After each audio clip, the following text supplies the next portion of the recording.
Hey guys, today's video is going to be on affirmations and mantras. So mantras in a nutshell are repetitions, usually spoken, but sometimes they use gestures, of a belief system. And affirmations are basically mantras about self-value. And the way they work is that repetition of something creates fluency in the mind. And fluency in the mind tends to lead the mind to, this is reality. In the same way that back in school, teachers just throw the same lesson at you again and again and again until something's stuck. The reason it works this way is because that minds are designed to gauge reality based on what we perceive over and over and over. Thus, the reason that people can be convinced that they committed crimes that they didn't, or why cults exist in the first place. So in my last couple of videos, we've been talking about anchors. An affirmation is an anchor to a mindset. A lot goes into a good mindset, and I'll probably do a video on that in the future.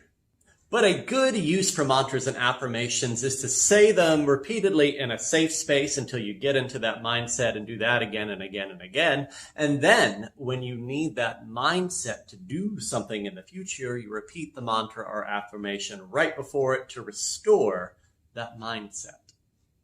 One misconception about affirmations is they are meant to reaffirm something that is already true, not necessarily to actualize something that's not true yet. Because actively trying to convince yourself of something that is not true is called a delusion. Like you could convince yourself that you could wrestle a bear, but no amount of convincing is going to help you win that fight. Affirmations are truly meant to remind you of what you have done and are fully capable of doing so that you can take those next steps into doing things that you can't currently do.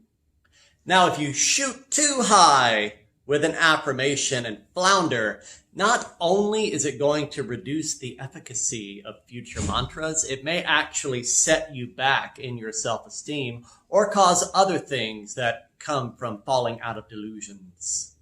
But that is just a worst case scenario from having unrealistic expectations.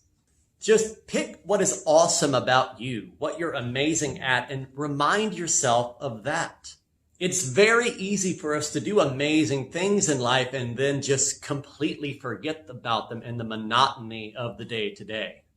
If you can't think of anything awesome that you've done, do something mildly awesome to get started. Help a friend with something, learn a new skill, maybe even martial arts. Once you try and get good at these things, you'll find that you are capable of getting good at just about anything. And that is a good mantra right there.